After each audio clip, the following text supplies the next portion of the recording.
अपनी परिस्थितियों के अनुसार भगवान का पूजा पाठ नहीं होता है। वो तो है।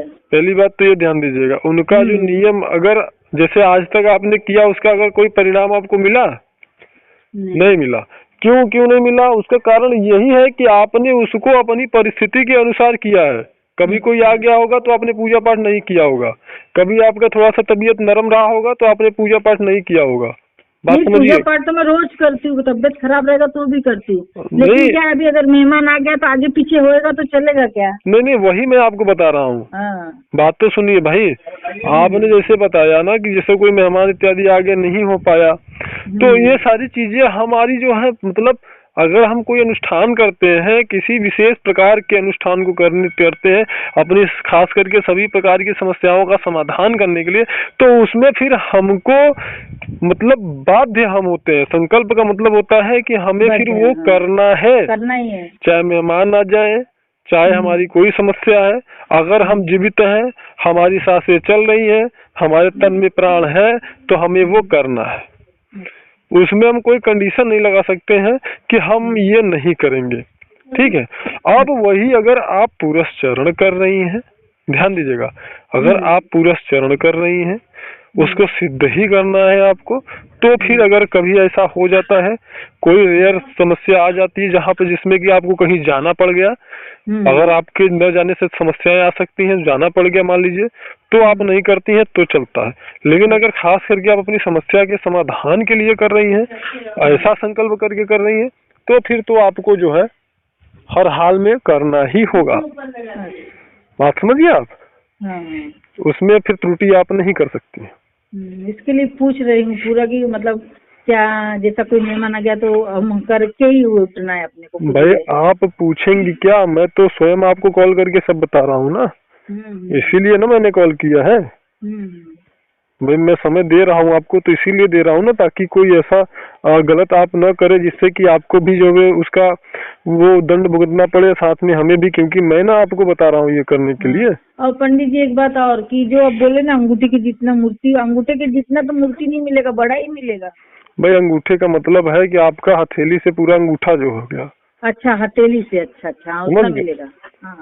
जी अच्छा, नहीं वही मेरे कंफ्यूज हो रही है, इसके लिए पूछ लेना अच्छा है। बहुत अच्छा है, बिल्कुल अच्छा किया आपने। नहीं तो मैं हाथ के अंगूठे के जितना ढूंढूंगी मिलेगा ही नहीं, क्योंकि उतना नहीं रहता, उससे बड़ा ही रहता है। बिल्कुल रहता है, बिल्कुल सही बात है। देखिए मेरे हिसाब से एक बार के पाठ में लगभग 2 मिनट का समय लगता है। अच्छा ठीक है, जैसे अभी आप करेंगे तो हो सकता है कि आपको 5 मिनट लग जाए एक पाठ करने में, लेकिन जब वो कंठस्थ हो जाएगा ना धीरे धीरे, तो फिर एक बार करने में आपको जो 2 मिनट का समय लगेगा। ठीक है। तो जब तो ये पाठ रिपीट करते रहने का है ना अपने को, जैसा 2 घंटे। जी, उसको गिन करके करना है।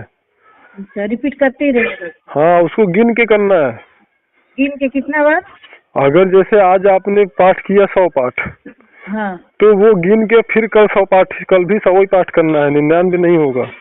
अच्छा, ठीक है। रोज मतलब 100 ही पाठ करना अगर करना तो। अगर हम छोटा रेशियो देखे 100 पाठ करना ही नहीं है, आप 51 पाठ भी कर सकती हैं। अच्छा, 21 पाठ भी कर सकती हैं। अच्छा, उतने पाठ करिए जितना कि रोज कर पाइए। ऐसा मत करिए कि आप 200 पाठ कर दिए, कल पता लगा कि 100 पाठ करने में भी हालत खराब हो गई। अच्छा, पूरा नहीं हो पाया, ऐसा नहीं चलेगा। अच्छा, जितना करना है प्रतिदिन उतना ही करना है। अच्छा, रोज का एक ही नियम रहेगा। रोज का नियम एक ही रहेगा। उसको बढ़ा, पाठ की संख्या को बढ़ाया तो जा सकता है लेकिन घटाया नहीं जा सकता। अच्छा,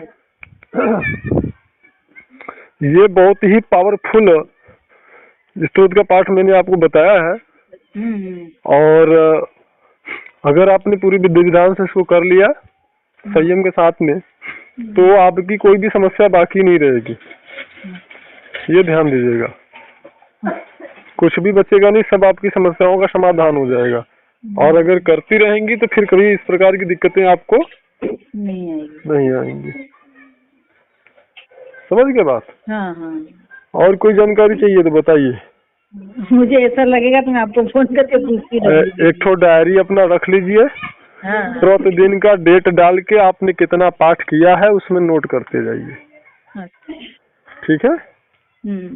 जी। जैसे कि अभी 16 नाम का उनका नाम ही है, माता रानी का 16 नाम, वही मतलब एक पाठ होएगा ना? 16 नाम बोलेंगे तो एक पाठ हो गया वो। नहीं नहीं, 16 नहीं है, वो 32 नाम है। हाँ हाँ, वही 32 नाम का एक पाठ हो गया ना? हाँ, 32 नाम का एक पाठ हो गया। हाँ, वही मतलब जितना पाठ अगर मैं कर रही हूँ तो पाठ लिखना पड़ेगा। हाँ हाँ हाँ, ऐसे समझिए कि 10 पाठ करने में 20 मिनट का समय आपको लगेगा। अच्छा।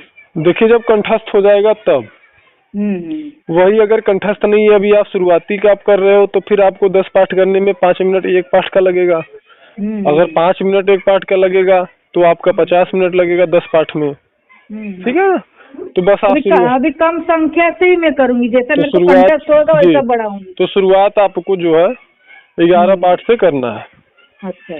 कि रोज अपना 11 पाठ करेंगे हम, ऐसा। दोनों टाइम। हाँ। जैसे मान लीजिए आप 25 मिनट बैठे, पैर दर्द करने लगा, चूंकि बैठने की आदत उस तरीके की है नहीं आपकी, तो बैठ के अगर दर्द करने लगा, 20 मिनट बीता, पैर दर्द करने लगा, तो फिर आप खड़े हो जाओ।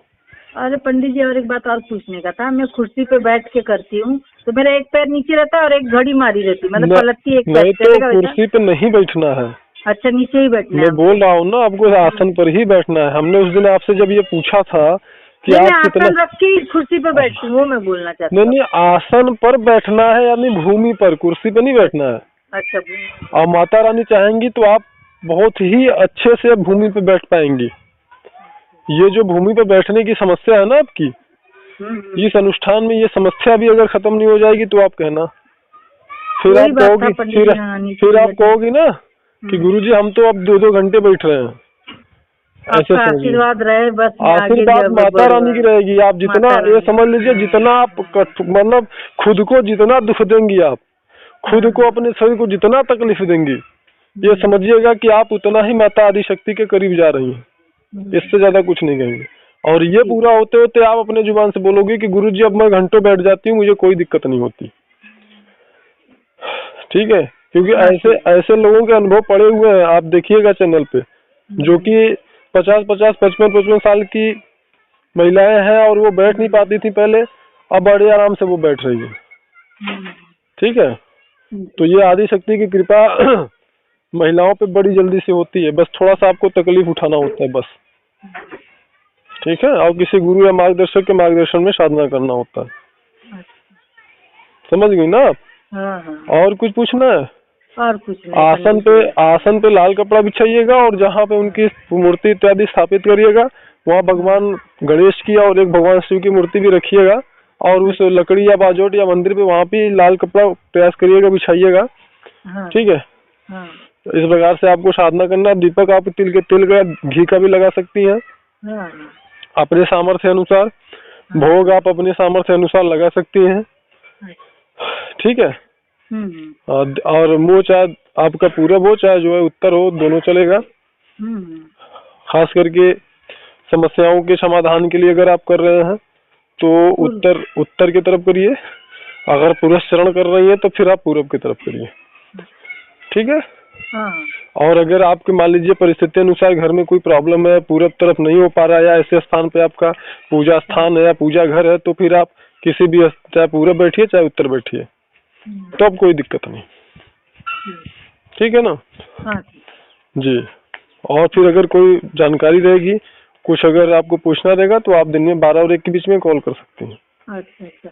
नारियल वारियल सब रख दूं ना, मतलब उनका अनुष्ठान करूँ तो? नहीं, नारियल वारियल की कोई आवश्यकता वहाँ पे नहीं है। नहीं, कुछ भी नहीं, खाली लाल कपड़ा, उनका फोटो। हम जितना बता रहे हैं बस उतना ही करिए। ये कोई नवरात्रि वाला पूजा मत शुरू कर दीजिएगा। नहीं। ठीक है? हाँ। जी, बस केवल जितना हमने आपको बताया बस उतने की ही आवश्यकता है। और खाली अगरबत्ती, दिया, हाँ, धूप बत्ती चाहे जो लगाइएगा, जो आपकी मर्जी। ठीक है ना? हाँ, ठीक है। फिर अगर कुछ और भी जानना होगा तो आप कभी भी फोन करिएगा। और हाँ, हमारे नाम पे किसी भी गरीब व्यक्ति को, जो आपको लगता हो कि ये कमा के खाने में असमर्थ है, ऐसे व्यक्ति को, ठीक है, जो कि लगे कि ये कमा खा नहीं सकता, क्योंकि आजकल तो तमाम भिखारी रोड पे घूमते रहते हैं। अरे तो भिखारी लोग अपने से पैसे वाले।